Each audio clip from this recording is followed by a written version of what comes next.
At the core of the reset agenda lies the imperative of work, dignified, meaningful, and sustainable employment. And so initiatives such as the 24-hour economy, the Women's Development Bank, the Agri-Reset Program, and youth apprenticeship schemes are all currently underway. And yet their success depends on the partnerships you cultivate abroad, the capital, the technology, the markets, and the knowledge we attract. The distinction between foreign and domestic policy has become increasingly blurred in today's interconnected world. The agreements you secure in Brussels, Beijing, or Washington will reverberate in Tamale, Kumasi, Ho, and Accra. For this reason, economic diplomacy is now the cornerstone of Ghana's foreign policy. Our missions must evolve into hubs of economic engagement, facilitating trade, attracting investments, and promoting innovation. I therefore charge you to promote investments in Ghana's priority sectors: industrialization, renewable energy, digital services, agro-processing, infrastructure, and tourism. I charge you to expand our export markets, especially for value-added goods, such as processed cocoa, shea butter, textiles, crafts, and digital services. I charge you to mobilize our diaspora not only as remitters of money, but also as investors, innovators, and partners in Ghana's development. Your success is going to be measured not by ceremony or protocol, but by the scale of investment, trade, and opportunities you help secure for the people of Ghana.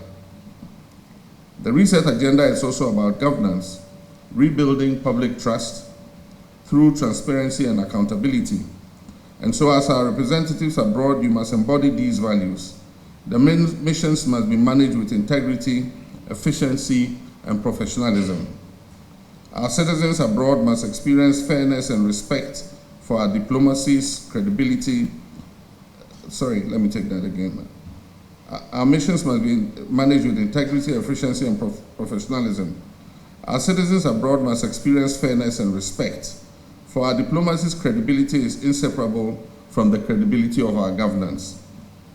Ghana's diplomacy must continue to stand firmly in Pan-Africanism. At ECOWAS, the African Union, and the United Nations, we must remain a principled voice for justice, fairness, and peace in the world.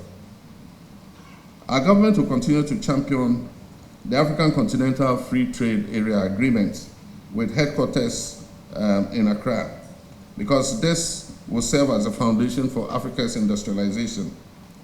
We will champion the establishment of African financial institutions to secure our sovereignty, and the AU's Agenda 2063 for a peaceful, prosperous, and integrated Africa.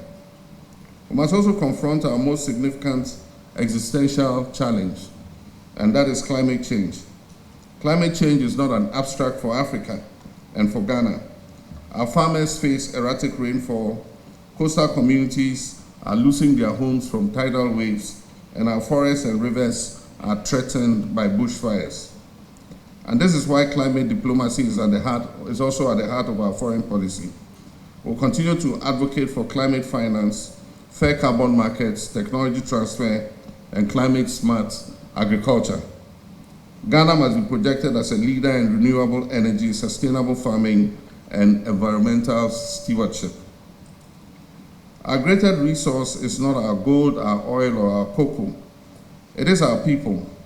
Education, skills, and technology remain central to the reset agenda. As envoys, you must secure scholarships and training opportunities for our young people. You must forge academic and research linkages between institutions of higher learning abroad and our universities and training colleges in Ghana. You must attract technology and new innovation partnerships between our countries and the host countries where you serve. In doing so, you will help our youth to compete in the industries of the future. For too long, success in diplomacy was measured by the pomp and ceremony. Today, that has changed.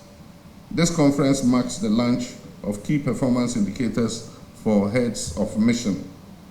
These KPIs will track 8 areas: And the first is economic diplomacy. The second is consular services. The third is diaspora engagements. The fourth is financial management. The fifth is security and ethical compliance. These will ensure that every mission aligns with national priorities and delivers measurable results. And so this marks a new era, a foreign service that is transparent, accountable, and judged by outcomes. Ambassadorial appointments are no longer posts for retirees. You are required to establish bridgeheads in your countries of posting to create opportunities for Ghanaian businesses and at the same time facilitate the flow of trade and investment into Ghana. Distinguished envoys, your appointment is both an honor and a solemn duty.